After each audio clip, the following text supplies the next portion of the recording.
The fire is still alive. Barely. Red embers glow beneath ash, weak but stubborn. A man kneels beside it, blowing slowly, trying to wake the flame before the cold winds again. Outside, the world is silent. Snow covers everything, roofs, fields, paths that only yesterday led somewhere. The air feels heavy, sharp enough to hurt when breathed too deeply. Inside the house, everyone stays close. A child sleeps wrapped in wool. A woman pulls her cloak tighter, hands hidden beneath the fabric to keep feeling in her fingers. The walls creak softly as the wind presses against them. Morning has arrived. But warmth hasn't. In the Middle Ages, winter wasn't a season. It was a test. A test of food, fire, and patience. A test that lasted months, not days. People did not ask if winter would be hard, only whether they had prepared enough to survive it. Because once the ground froze, there were no second chances.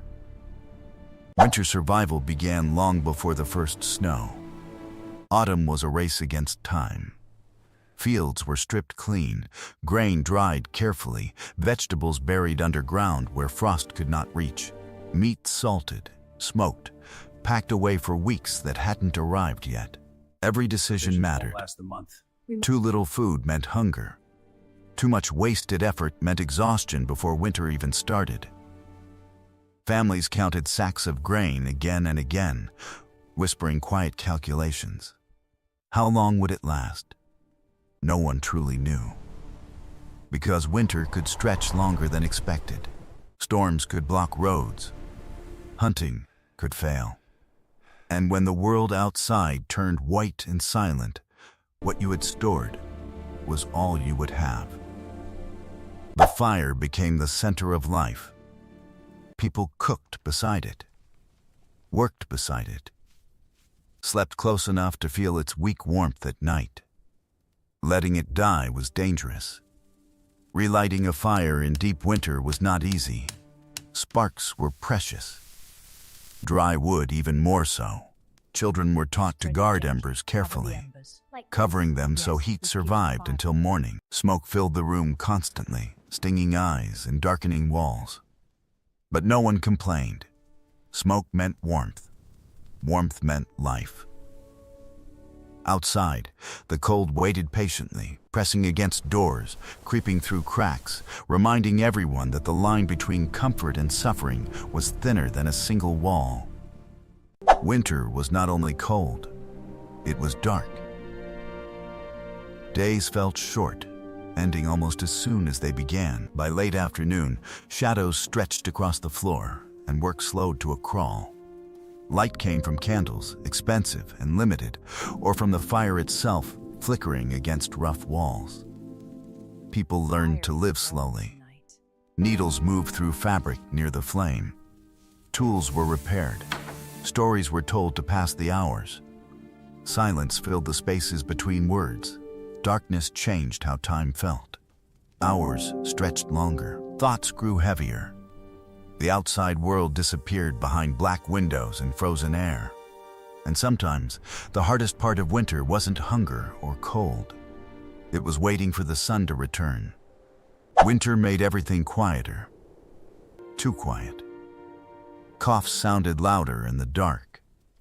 A fever felt more frightening when snow blocked the roads and no help could arrive quickly. Cold air settled deep in the lungs, turning small sickness into something dangerous. People watched each other closely. A child sleeping too long, an elder who stopped eating. A breath that sounded heavier than yesterday. There were no easy cures. Herbs were boiled slowly. Clothes warmed near the fire. Prayers whispered late at night while the wind pressed against the walls. Sometimes the sick recover. Sometimes they didn't. And winter taught everyone the same lesson, that survival was never guaranteed, no matter how well you prepared. Food rarely disappeared all at once. It shrank. Bowls became smaller. Bread slices are thinner. Meat stretched into stews so everyone could taste a little without finishing too much. No one said it aloud, but everyone noticed. The fire's just right. The storage jars looked emptier each week. People learned to eat slowly, to feel full even when they weren't. Parents pretended not to be hungry so children could take another bite. Outside, fields slept under ice. Nothing grew, nothing changed. Winter was a waiting game, and hunger waited patiently too. What kept people alive was not only food or fire, it was each other. Neighbors shared when they could. One household lent grain, another offered wood. Work that was impossible alone became manageable together, repairing a roof, carrying supplies, keeping watch during storms. Stories helped too. Old memories repeated by firelight reminded everyone that winter had ended before and would end again. Laughter sometimes appeared unexpectedly, soft but real, breaking the heaviness of the dark. Because in the coldest months, hope was a resource just as important as bread. And hope survived best when shared. By midwinter, time lost its shape. One day looked like the next. Gray light, cold air. The same routines repeated without change. People stopped counting weeks and started measuring life by smaller things. Can I help? How much wood was left. How full the grain sack felt when lifted. How long the fire stayed alive before needing more fuel. Outside, the landscape barely moved. Snow covered tracks almost as soon as they appeared, erasing signs that anyone had passed at all. Inside, patience became work of its own. People learned to endure stillness, to accept that progress meant simply making it through another day. And sometimes, that felt harder than any labor done in summer fields. Then, almost unnoticed, something shifted. Light lingered a little longer in the afternoon. Snow softened at the edges. Water dripped slowly from roofs during the warmest part of the day. No one trusted it at first. Winter often returned suddenly, harsher than before, but people watched carefully, quietly hopeful. Animals grew restless. The air smelled different, less sharp, less heavy. It was not spring yet, but it was the promise of spring. And after months of cold and darkness, even a small promise felt powerful. When the worst had passed, people looked around and counted what remained. Some food was gone. Some tools were worn thinner. Some faces were missing from the table. But life continued. Winter taught patience, preparation, the importance of sharing warmth and work. It reminded people that survival was never individual. It belonged to the whole community. Every year the lesson repeated, and every year people endured again.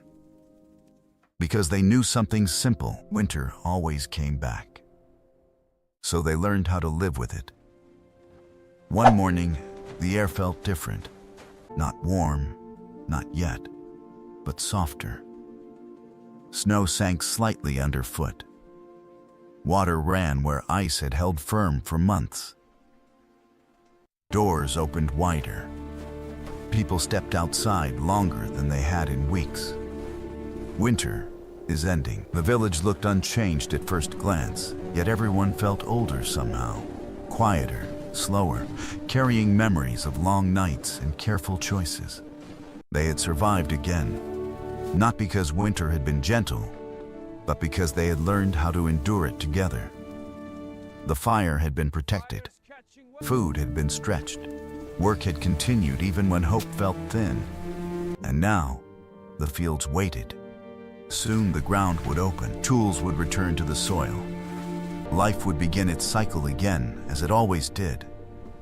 But winter left something behind.